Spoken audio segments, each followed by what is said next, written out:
In any city, in any country, go to any mental institution or halfway house you can get yourself to. When you reach the front desk, ask to visit a man who calls himself the holder of ambition. The sound that escapes the mouth of the worker will be so slight and betray so little reaction that at first you may not even be sure your words were even heard. All doubt will be settled when they guide you towards a stairwell lit by many windows. At the top of the stairs, the worker will leave you to continue your journey alone. You will find yourself standing at the beginning of an eerily calm hallway. Walk to the end. In all likelihood, you will encounter a shadow that moves along the wall. Do not follow it, for it is the one thing that will lead you to a place you do not wish to go, a place filled with your silent fears and failures from which you cannot return.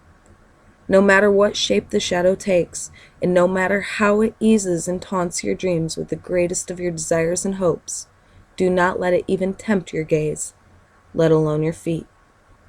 If you make it to the end of the hallway without losing any sight of your goal, you will find an open doorway with no locks, bolts, or restraints. A soft light bathes the floor in front of the opening.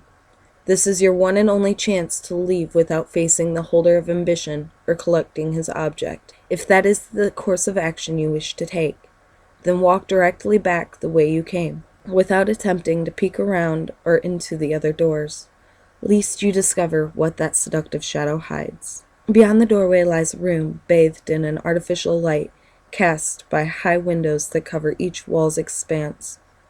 At the room's center stands a tall, healthy man, standing naked and looking out into the light. His body is covered by uncountable tattoos and scars. Only his face is recognizable as unaltered human flesh. You may be tempted to look where he looks in search of the object of his focus. Feel free, but you will see nothing and learn nothing. The man will not react to anything other than the question, what joins them together? When asked, he will turn to you, look you in the eyes. Meet his gaze, but know that if you are not prepared, if there is even the slightest doubt of your intentions, then you will lose yourself in his soulless eyes for an eternity. If, on the other hand, your gaze is an honest one, then he will begin to speak in a low voice. His tone will be a comical one. His tale told as if they meant nothing at all, but you must not miss a word, for the story is your preparation.